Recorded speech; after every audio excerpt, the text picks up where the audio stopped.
Bonjour, raconte-moi une histoire est de retour. Cette fois-ci, nous allons rencontrer Babar et le fantôme.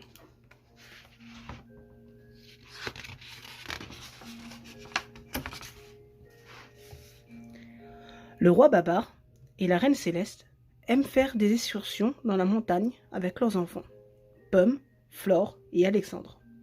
Aujourd'hui, leur cousin Arthur, la vieille dame et Cornelius sont venus aussi. Au bout de quelques heures essoufflés, ils s'arrêtent pour se reposer.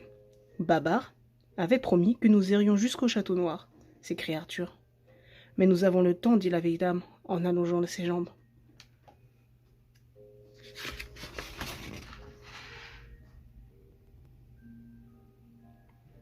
Arrivés près du château noir, ils sont surpris par un violent orage.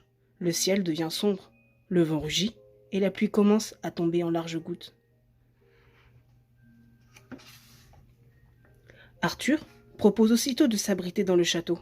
« Ah non !» proteste Cornelius. « Ce château est hanté, paraît-il. »« Hanté ? Ou pas ? Nous serons au sec, » répond Babar en riant.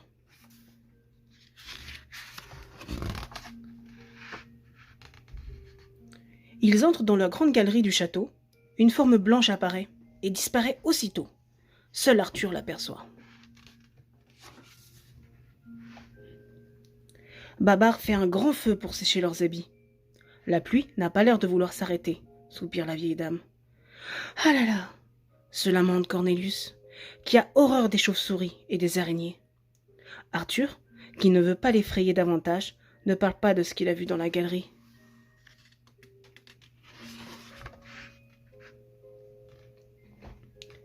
Babar et Céleste ont décidé de passer la nuit au château. Il est trop tard pour revenir à Célestéville.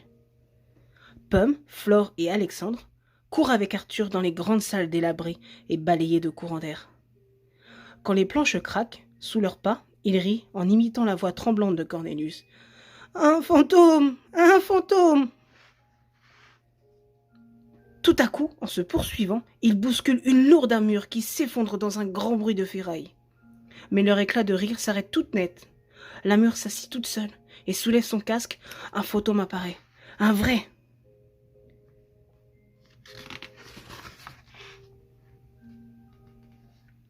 Le fantôme sort de son armure. Pomme, Flore, Alexandre et Arthur, terrorisés, s'enfuient dans le grand escalier.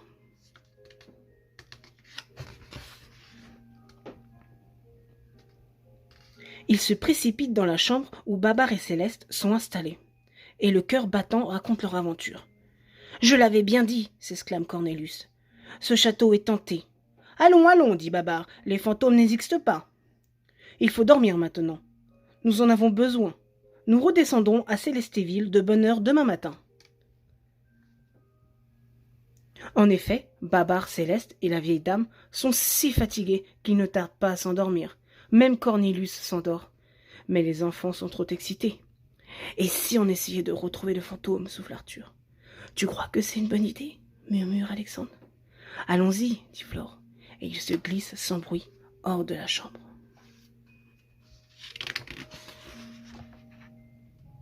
Les enfants explorent des pièces vides, et soudain... « Bonsoir, » dit une voix grave. « Je suis le baron Bardula. Regardez mon portrait. J'étais un vaillant guerrier, il y a longtemps, longtemps. » Puis il disparaît, et réapparaît en passant à travers le mur. C'est un de ses nombreux trucs. Le baron Bardula est devenu leur ami. Très tard, il l'écoute raconter l'histoire de son château. Sur les remparts, avant de le quitter, Pomme lui dit « Il faut absolument que tu viennes avec nous à Célestéville. »« Oui, cela m'amuserait assez, je dois dire, » répond le fantôme avec un petit sourire. « Mon château est un peu trop calme. »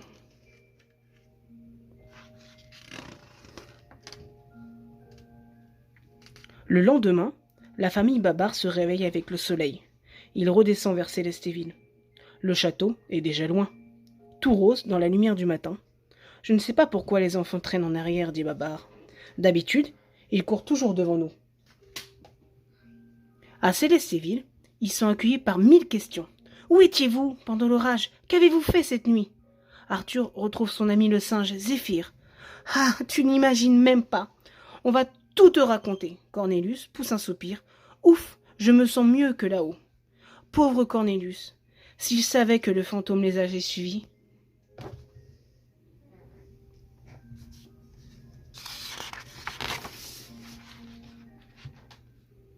Zéphyr, c'est tout maintenant. Nous, seuls, les enfants, pouvons voir le fantôme, lui dit Arthur. D'étranges choses se passent en effet à Célestéville. La vieille dame et Céleste sont en train de boire une citronnade dans le jardin. Lorsque la carafe se soulève et remplit les verres, tous les deux poussent un cri. « Vous avez vu ?» Arthur et Babar plantent des fleurs. Soudain, ils entendent un bruit de moteur. La tondeuse à gazon marche toute seule. Arthur éclate de rire. Mais Babar se fâche. « Je ne trouve pas ça drôle. Regarde, les fleurs sont saccagées. C'est ton ami Zéphyr qui a lancé la machine, n'est-ce pas ?»« Non, non, ce n'est pas lui, » dit Arthur. Cornelius lit tranquillement bien installé dans son fauteuil. Tout à coup, quelqu'un lui attrape ses lunettes. De surprise, il laisse tomber son livre. « On m'a volé mes lunettes, se plaint-il à Babar. « Serait-ce toi, Alexandre ?»« Moi, non, » proteste Alexandre. Comme souvent, le soir, après dîner, Babar et Céleste jouent dans une sonate de Bach avec Arthur et la vieille dame. Soudain, un grand couac les fait sursauter. Qui a soufflé dans le saxophone? Arthur le sait bien.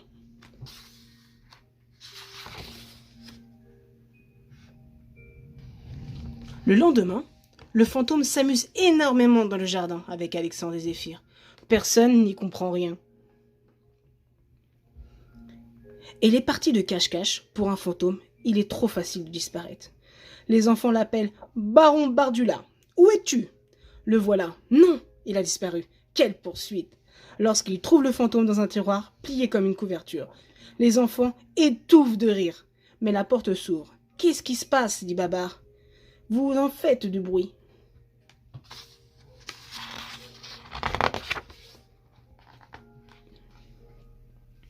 Babar se demande comment mettre fin à ces événements inexplicables, quand brusquement, les klaxons hurlent et les gens se mettent à crier. Une voiture bleue passant tombe au milieu des carambolages. Babar n'en croit pas ses yeux. Il n'y a pas de chauffeur au volant. Quelle panique!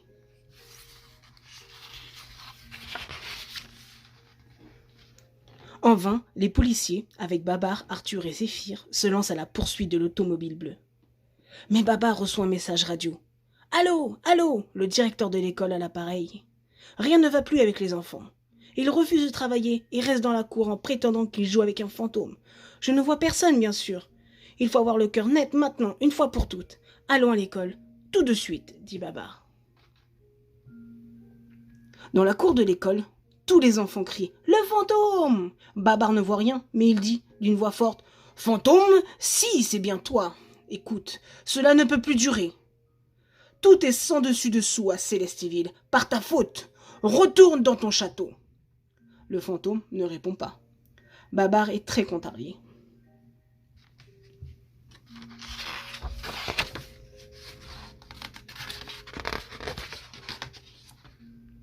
Ce soir-là, quand la lune se lève, Bardula dit aux enfants « Je me suis bien amusé chez le roi Babar, grâce à vous.